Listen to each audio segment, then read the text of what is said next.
va sorgir d'una comissió de treball de professionals i entitats del districte buscant les necessitats de les dones. Es va detectar que hi havia una constant, que era la soledat.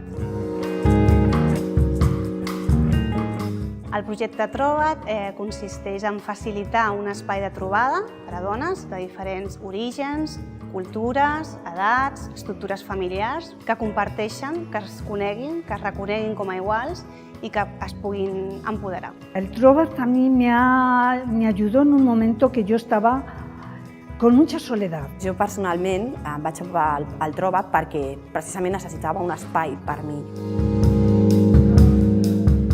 Ahora ya no estoy en el Troba't, estoy en el Retroba't.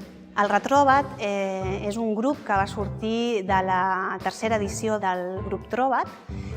Aquestes dones d'aquest grup es van consolidar tant que van voler continuar de manera autònoma, tot que amb el suport del Servei de Convivència. A veces hacemos encuentros y otras veces hacemos actividades para charlar. I altres vegades fan visites a serveis o equipaments per veure com és una biblioteca, com és un centre cívic o com és una entitat. Nos juntamos cada jueves y nosotras mismas estamos organizando actividades. La intervenció anava enfocada a acompanyar les dones a fer un procés de generar un vincle de sororitat entre elles, posar l'atenció al que compartim com a dones per tal que es puguin consolidar com a grup.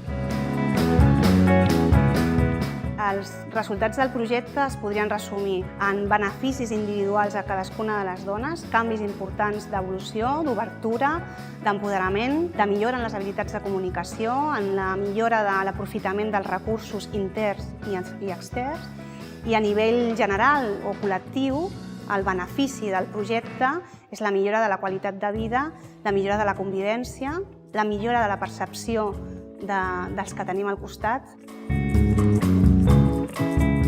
És el meu moment per mi, per passar-m'ho bé i vinc a veure què faré avui. El Troba't a mí día a día me ha llevado a un desencadenante de amistades. El projecte Troba't, tot i que està adreçat a totes les dones que necessiten ressorgir d'aquesta paràlisi, que li ha produït algun procés o alguna situació concreta, un exemple podria ser per les dones nouvingudes, que tenen una xarxa de suport dèbil o nul·la i que necessiten d'alguna manera construir, començar a teixir relacions amb altres dones i també connexions amb el territori i amb els barris on viuen. És un camí molt bo perquè la gent que, per exemple, ve nova al barri o ve de fora pugui trobar un espai per trobar-se amb els altres.